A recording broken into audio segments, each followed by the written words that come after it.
Bom dia, pessoal. Tudo bem com vocês? Bom, na aula de hoje eu fiz uma correção da avaliação de ciências.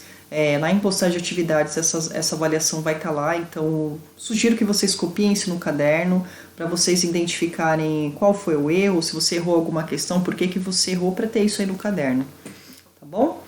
Então vamos lá.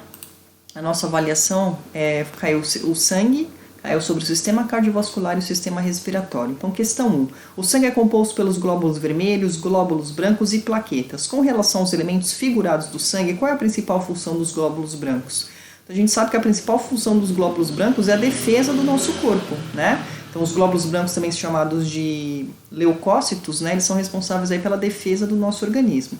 Então, o glóbulo branco tem a ver com coagulação sanguínea? Não, coagulação sanguínea são as plaquetas, para evitar que eu tenha hemorragia.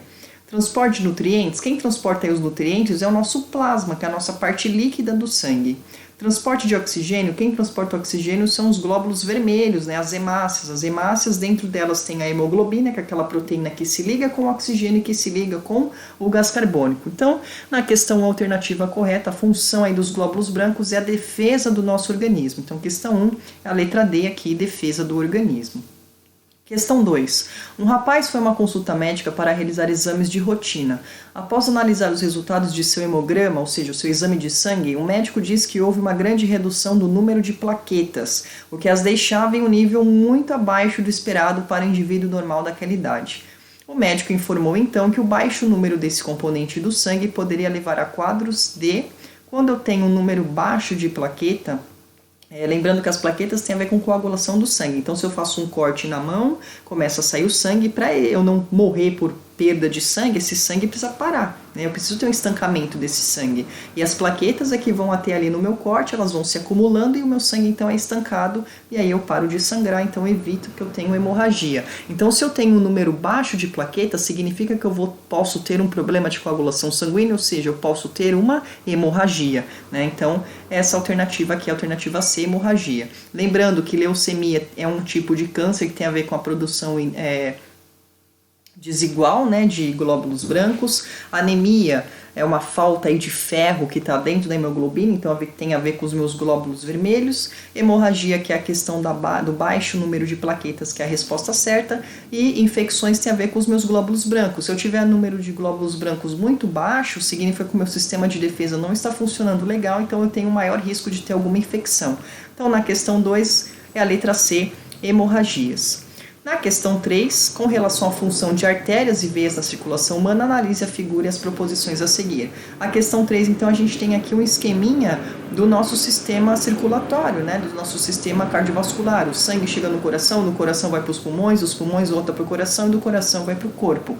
Então, a gente tem aqui algumas afirmativas, né, diz o seguinte: artérias pulmonares 1 levam aos pulmões o sangue vindo do corpo. E aí, né? Vamos olhar aqui o coraçãozinho para a gente lembrar. Então, a gente sabe, né, que o nosso coração, o nosso sangue que vem lá do seu dedão do pé, aquele sangue que é aquele meu sangue venoso, ou seja, o meu sangue que tem gás carbônico, ele chega lá do meu dedão do pé, ele sobe tudo, chega até o meu coração através das veias cavas, passa pelo meu átrio direito, ventrículo direito, sai do meu coração para os pulmões, através das artérias pulmonares. Então, a 1 aqui, artérias pulmonares levam aos pulmões o sangue vindo do corpo. Tá certo? Vamos ver a afirmativa 2. Veias pulmonares trazem para o coração sangue oxigenado nos pulmões. Então, lembrando, o meu sangue lá, que é o sangue venoso, o sangue com gás carbônico, vem do corpo, chega através do coração pelas veias cavas, passa pelo átrio direito, ventrículo direito, sai do coração para os pulmões pelas artérias pulmonares. Lá, esse meu sangue agora, que era sangue venoso, ele recebe oxigênio e vira sangue arterial. Esse meu sangue arterial, que é esse meu sangue rico em oxigênio, ele sai dos pulmões, volta para o coração através das veias pulmonares, passa pelo átrio esquerdo, ventrículo esquerdo e sai do coração para o corpo pela artéria aorta. Então, a afirmativa aqui, ó, veias pulmonares, que são essas daqui, ó, né? As veias pulmonares trazem para o coração o sangue oxigenado dos pulmões. Tá certo, né? As veias pulmonares, elas vão trazer o sangue, que agora virou sangue arterial, ou seja, o sangue que tem oxigênio lá dos pulmões para o coração de volta. Então, ó, essa afirmativa também está correta.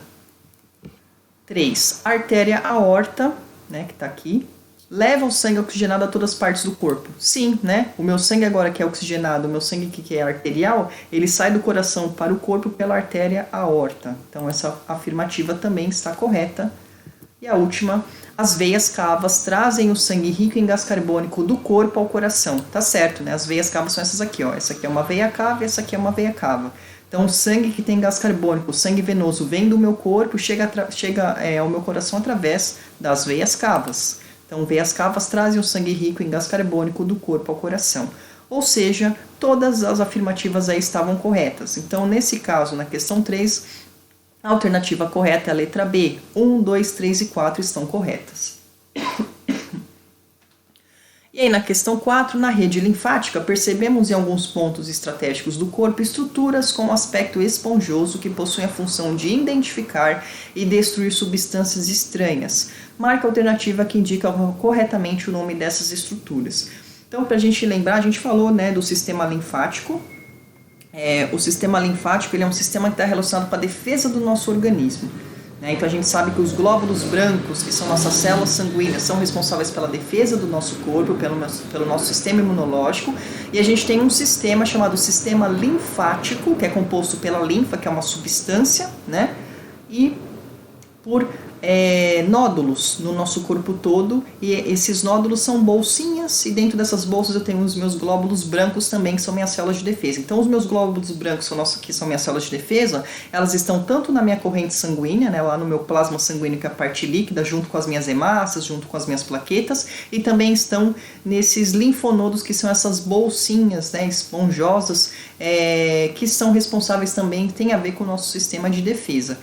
A gente tem, por exemplo, aqui as amígdalas, né, que são chamadas agora de tonsilas, isso são linfonodos, fazem parte do meu sistema de defesa. Então, quando eu tenho uma infecção, porque quando você está com a dor de garganta, né, as suas amígdalas, ou seja, suas tonsilas ficam grandes, né, elas ficam grandes que você consegue apalpar. Ou você fica com caroço embaixo da axila, ou fica com caroço na virilha. Esses caroços, inclusive as nossas tonsilas, nossas antigas amígdalas, são linfonodos, né? Então, quando você está com alguma infecção, seu linfonodo que é desse tamanho assim, ó, bonitinho, quando você está com alguma infecção, ele aumenta de tamanho, porque eu tenho que ter bastante produção de glóbulo branco, né, que é a responsável pela minha defesa do organismo. Então, quando você está com o seu linfonodo inchado, que parece um caroço, significa que você está com alguma infecção e o seu sistema de defesa está funcionando. Então, você tem a febre, porque o teu cérebro manda um comando para o teu corpo que você precisa aumentar a produção de glóbulo branco, porque tem alguma bactéria, tem alguma coisa aí que o seu corpo precisa combater. Então, o fato da sua temperatura corporal subir é porque está produzindo bastante glóbulo branco. Tá? Então, o nome desses caroços, desses nódulos, né, a gente chama de linfonodos. Então, na questão 4 era a letra D, linfonodos. Questão 5. Em relação à circulação humana, é incorreto afirmar. Então, vamos lá. O sangue venoso passa do átrio direito para o ventrículo direito. Se a gente olhar aqui o coração, o sangue venoso, que é o sangue que tem gás carbônico, ele chega, né, ele vem do meu corpo para o coração, ele entra aqui pelas veias cavas, ele passa do átrio direito para o ventrículo direito. Então, a alternativa A está correta. Eu quero saber qual que é incorreta. Letra B. Todo sangue que chega ao coração é sangue venoso? Será que todo o sangue que chega ao coração é sangue venoso? Vamos relembrar, né? Aqui a circulação que a gente falou. O sangue venoso que vem lá do meu corpo, o sangue cheio de gás carbônico, chega através do meu coração pelas veias cavas. Passa pelo átrio direito, ventrículo direito e sai do coração para os pulmões pelas artérias pulmonares. Lá esse meu sangue recebe oxigênio, vira sangue arterial. Esse sangue sai dos meus pulmões e volta para o meu coração através das veias pulmonares, né? Então, todo o sangue que chega ao coração é sangue venoso? Não, porque o sangue que está vindo lá do meu pulmão para o coração, agora ele é sangue arterial. Então, a questão incorreta aí, ó, é a letra B. Tá? Então, a letra B está incorreta. A letra C, todo vaso que chega ao coração é veia. Sim, todo vaso que chega ao coração é veia. Né? Então, esse aqui, ó, veias cavas, está chegando no meu coração. E o sangue que está lá no pulmão e que volta para o coração vem através de veia. Então, toda veia, né?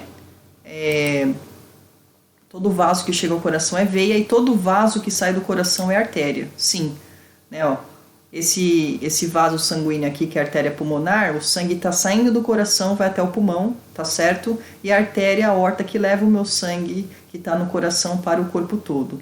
Então a letra C e a letra D está correta, a alternativa incorreta é a letra B. Todo o sangue que chega ao coração é sangue venoso, não. No meu coração chega tanto sangue venoso quanto sangue arterial. Questão 6, aí já estamos falando de sistema respiratório agora. A figura abaixo mostra uma estrutura muito importante do sistema respiratório. Observe a figura e marque a alternativa que indica corretamente o nome dessa parte do sistema respiratório e os processos que nela ocorrem. Então, se a gente relembrar, né? Deixa eu ir lá para o sistema respiratório.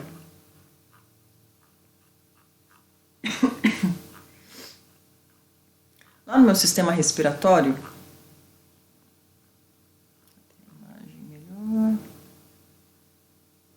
aqui, né? Lembrando, sistema respiratório formado pelas narinas, né? São as fossas nasais, faringe, laringe, traqueia, brônquios, entrou no coração, bronquíolos, e lá na extremidade dos meus bronquíolos eu tenho os alvéolos. É nos alvéolos onde ocorre a hematose, ou seja, a troca gasosa, né? A troca de gás carbônico pelo meu oxigênio. Tá bom? Então essas estruturas aqui, ó, que está mostrando nessa imagem, são os alvéolos pulmonares. Então vamos lá, a figura ilustra os bronquíolos? Não. A figura ilustra os alvéolos. A figura representa os pulmões? Não. Representa os pulmões, mas não é o pulmão em si, está representando os alvéolos pulmonares. C. A figura representa os brônquios? Não. Então, só pode ser a letra D, né? A figura representa os alvéolos pulmonares, local onde ocorre o processo de hematose, ou seja, a passagem de gás oxigênio para o sangue e de gás carbônico do sangue para os pulmões. Então, na questão 6, a alternativa correta era a letra D. Ok? Vamos lá para a questão 7, também é de sistema respiratório. Sabemos que a respiração só é possível em virtude de movimentos conjuntos das costelas, músculos intercostais e diafragma, que determinam os movimentos de inspiração e expiração. A respeito desses dois processos, marque a alternativa correta.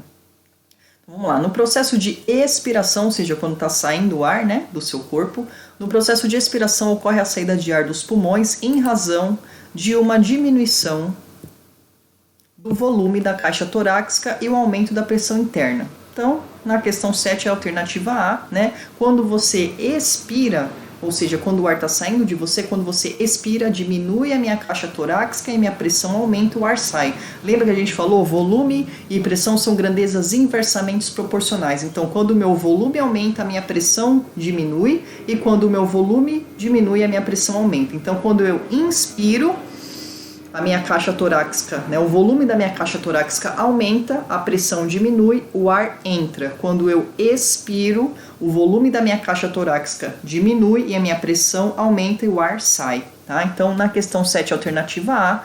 Na letra B, vamos só ver aqui por que não poderia ser a B, né?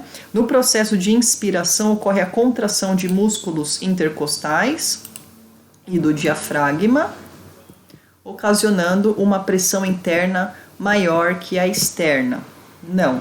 Na inspiração ocorre o relaxamento do diafragma. Não. Na expiração é que ocorre o relaxamento. A expiração é o movimento responsável pela entrada de ar? Não. A expiração é o movimento responsável pela saída de ar, né? Então, na questão 7 é a letra A. Ok? Vamos lá para a questão 8, falando aí sobre o sistema sanguíneo. É necessário o conhecimento do tipo sanguíneo em caso de transfusão. A gente precisa saber o nosso tipo sanguíneo para não ter fazer uma transfusão e dar uma incompatibilidade que pode levar até a morte, né? Em relação ao sistema ABO, indique as proposições corretas. Então, se a gente relembrar, a gente tem os tipos de sangue A, B, AB e O, né? Quem que pode doar para quem? É importante a gente saber isso. Uns vão ter anticorpo, outros vão ter antígeno. Então, se a gente olhar essa tabelinha aqui, eita, que coisa nessa apostila, hein? Vamos lá. Se a gente olhar essa tabelinha, né? A gente sabe que a gente tem o tipo sanguíneo A, B, AB e O. Aqui é antígeno e aqui é anticorpo. Então, quem tem o tipo sanguíneo A tem antígeno A, anticorpo anti-B. Quem tem o sangue B tem antígeno B, anticorpo anti-A. E o AB, a gente fala que ele é o receptor universal, né? Ele pode receber sangue de todo mundo porque ele não tem anticorpo, mas ele tem antígeno contra o A e contra o B. Desculpa, ele tem antígeno A e B, mas ele não tem anticorpo, por isso que ele é o receptor universal, ele recebe sangue de todo mundo sem dar problema. E o O é o doador universal, ele pode doar sangue para todos porque ele não tem antígeno, ou seja, não tem nenhuma partícula estranha, porém ele tem anticorpo contra o sangue A e sangue B. Então o O ele é o doador universal, ele doa para todo mundo, mas o O só pode receber de O. Então o A, quem é sangue A? A gente tem sempre que olhar isso aqui, né? O anticorpo. Quem é sangue A pode receber de A, não pode receber de B, não pode receber de AB e pode receber de O. Então, quem é sangue A recebe de A e de O. Quem é sangue B recebe de B e de O. Quem é sangue AB recebe sangue de todo mundo, do A, B, do AB e do O. E quem é sangue O só pode receber de O. Então, vamos analisar aqui e indicar as proposições corretas. Nesse caso, eram todas alternativas, tá? Indivíduos do grupo sanguíneo O podem doar sangue para pessoas do seu próprio tipo sanguíneo e para os demais, sim. Indivíduos do grupo AB podem receber sangue de qualquer tipo, tá certo, né? Porque o AB é o receptor universal. Letra C. Indivíduos do grupo B possuem aglutinina anti-A. Indivíduos do grupo B têm glutinina anti-A, ou seja, tem anticorpo contra o sangue A, tá certo? E a letra D, indivíduos portadores do sangue tipo A possuem aglutinogênios A. Indivíduos do grupo A têm antígenos A. Então, todas as afirmativas aí estavam corretas, né? Então, na questão 8, todas as proposições estão corretas. Questão 9. Descreva o caminho que o ar atmosférico percorre pelo sistema respiratório. Então, vamos lá voltar para a imagem do sistema respiratório para a gente tirar as nossas dúvidas, se alguém errou nessa questão. Opa. Cadê? Nossa, fui demais. Tá doido aqui. Aqui. Tem uma aqui do exercício. Cadê? Aqui. Então, qual que é o caminho? O que vocês teriam que escrever aí na questão 9, né? Qual é o caminho? Descrever o caminho. O ar ele vai passar pelas nossas narinas ou pelas fossas nasais, vai passar pela faringe, pela laringe, pela traqueia, pelos broncos, pelos bronquíolos e pelos alvéolos. Esse é o caminho do ar no nosso processo aí, do nosso sistema respiratório. E a questão 10, explique sobre o infarto do miocárdio, né? Então, a gente lembra que o coração, ele tem as artérias, né, que levam o oxigênio, ou seja, o sangue, ele também precisa levar oxigênio e nutrientes para as minhas células do coração, para que elas possam ter energia e o coração funcionar. O coração está lá funcionando, né, batendo, bombeando esse meu sangue do meu corpo para o coração, coração, pulmões, pulmões, coração, coração, corpo, né? Lembra que a gente falou que a gente tem dois tipos de circulação, pequena circulação e a grande circulação. Pequena circulação é coração, pulmões, coração, e grande circulação é corpo, coração, corpo. Então, o infarto do miocárdio, o miocárdio é um músculo cardíaco, ou seja, são as células ali que estão no meu coração que precisam receber os meus nutrientes do sangue, né? Então, os nutrientes de alimento, no caso, que é decorrente do nosso processo digestório, e o oxigênio que a gente está ali, né, sempre inspirando no nosso sistema respiratório. Quando eu tenho uma alimentação, eu como muita coisa gordurosa, né? Então a gente imagina que aqui eu tenho a minha artéria, que está levando o meu sangue arterial, o meu sangue oxigenado com nutrientes para as minhas células do coração. E aí com o longo da vida, por eu ser fumante, por eu comer muita gordura, não ser sedentária, não fazer nenhum exercício físico, enfim, ter uma qualidade de vida ruim, né? Uma pessoa dessa, certo? Então, o que vai acontecer? Aqui está a minha artéria bonitinha, e aí começam a se formar blocos, né, placas de gordura. E aí o meu sangue, que tem que chegar lá no meu coração para levar os nutrientes, levar o oxigênio para as minhas células do coração, essa passagem da minha artéria ela é bloqueada, porque as placas de gordura não deixam o meu sangue passar. Então, as minhas células do coração, uma parte, né, do meu coração, ou seja, uma parte das minhas células do coração, elas acabam morrendo porque elas não têm oxigênio e não tem nutrientes, porque esse sangue não está passando, essa minha artéria está obstruída pela quantidade de gordura, né? Então o infarto do miocárdio é a morte de uma parte das minhas células do coração. Então a pessoa que sofre um infarto, a gente tem um infarto que é fulminante, que a pessoa morre na hora, e aquele infarto que a pessoa consegue sobreviver fazendo ou uma cirurgia que a gente chama de safena, que tira uma veia bem grande, né, que pega a sua virilha vai do virilho até o final ali perto do pé, que ela pega a perna toda, a parte interna da perna, e aí arranca essa veia e coloca lá no coração para que o sangue, aquela minha veia que está obstruída já era, aquela minha artéria morreu, mas aí eu coloco uma outra, né, um vaso sanguíneo ali para o sangue poder passar e chegar nas minhas células da outra parte do meu coração que ainda estão vivas, né, no caso de uma pessoa que não morreu, né, não teve um infarto fulminante. E a gente tem também a mamária, né, a gente, um vaso sanguíneo que está perto das mamas, isso é tirado e também coloca lá no coração, tá? Então, era mais ou menos isso aí para vocês falarem sobre o infarto do miocárdio, beleza? Bom, gente, então é isso. Vai estar lá postado atividades, como eu falei, a prova de vocês, copiem aí no caderno. Depois de vocês assistirem essa aula, vocês vão entender o que vocês erraram, o que vocês acertaram. E qualquer dúvida, vocês podem me mandar mensagem, eu respondo aí, não vou poder falar, né? Não vai poder mandar áudio, mas aí eu digito e converso com vocês, tá bom? Então é isso, gente. Até a próxima aula. Beijo. Tchau, tchau.